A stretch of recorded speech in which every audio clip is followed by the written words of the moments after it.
G'day everyone, this lesson is for Hysteria by Muse. Now, there's a bit of a thunderstorm going on outside, so if you hear some weird stuff in this lesson, maybe I accidentally recorded some thunder, I'm not sure, we'll see how we go. But this song itself has some fantastic rock drum fills in it that you should definitely learn and use in your own playing. So let's get on the kit, I'll start breaking it down so that you can get up and playing in no time. To start with, we've got big tom hit on beat 1, flams on 2 and 4, and we've got the hi-hats with the left foot playing 8 notes right the way through. I can definitely hear that. And then at the end, there's a tiny little fill that's just 4 16th notes on beat 4. So anyway, that will sound like this.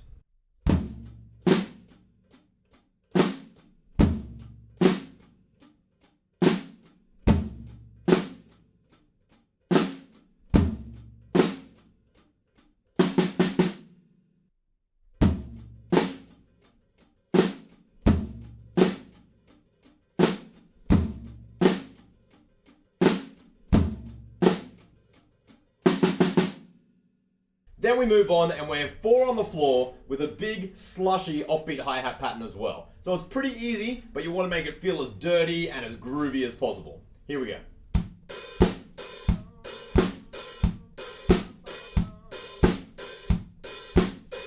Once again, there's 4 16th notes at the end just to fill us into the next section.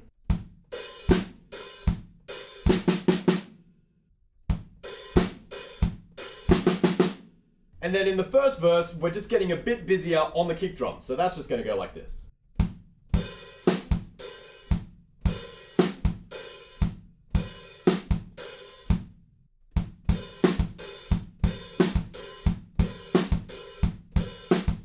Again, we're going to take those 4 16th notes and play them at the end of that section. Nice and easy.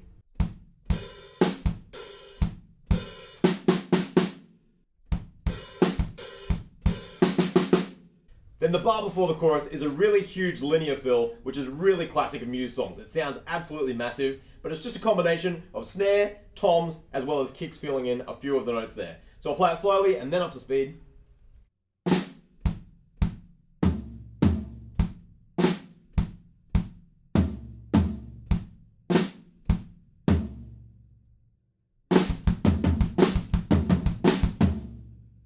And then we're into our chorus, which is a really fun groove to play, and we're going to grab a sizzle hi-hat with our left hand while we're playing over on the right hand on the ride cymbal.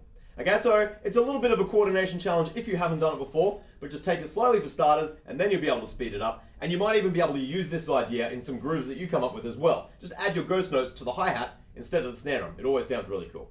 Anyway, let me go slowly first.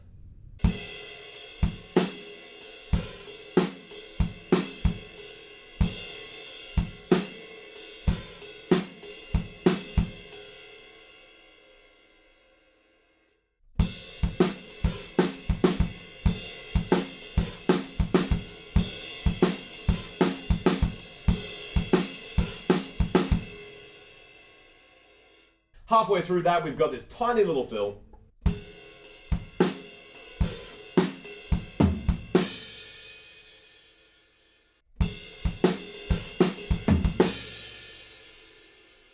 Then at the end of that chorus, we have a group of 3, snare, kick, kick, over 16th notes with also 8th notes up on the crash cymbal. So again, it might be a bit of a tricky coordination challenge, but it's one that's worth grabbing because it happens a lot in rock songs, I reckon anyway.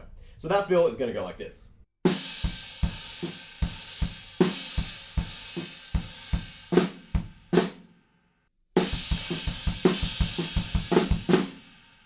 Then we are back into our 4 on the floor, offbeat hi-hat pattern once more, and then at the end of that, there's another fill as well.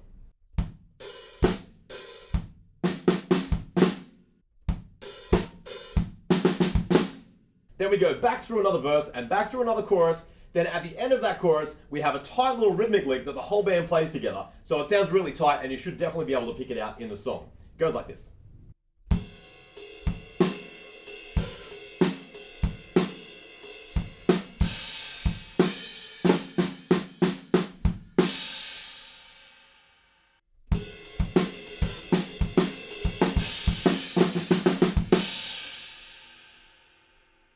Now we're up to the bridge, and we're just playing up on the crash cymbal. We've got 4 on the floor for starters, but I think we should fill in the 8th notes with the left foot, because I can definitely hear that in the recording, but generally, that's pretty straightforward. So here's how it goes.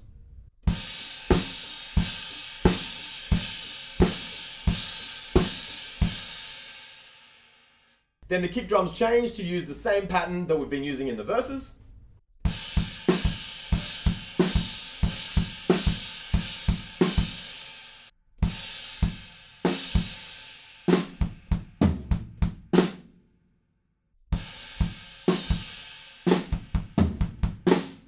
And now here's another fill that we're going to use just before we go into an instrumental chorus. So for that chorus section, we're going to use exactly the same groove as we've been using for the regular choruses, but there's no singing.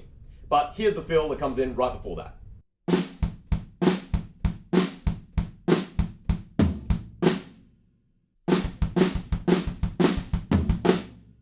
Before the chorus with singing comes back in, we've got this fill.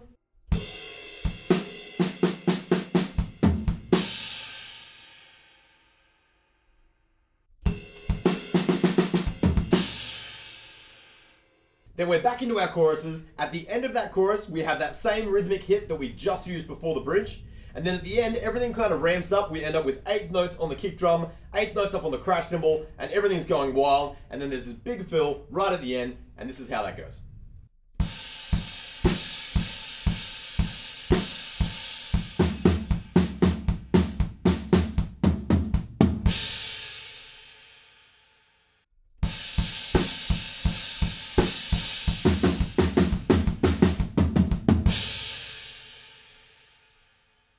And there we go, that is Hysteria by Muse. Grab all of those awesome giant rock fills and use them in your own playing because I think they sound fantastic.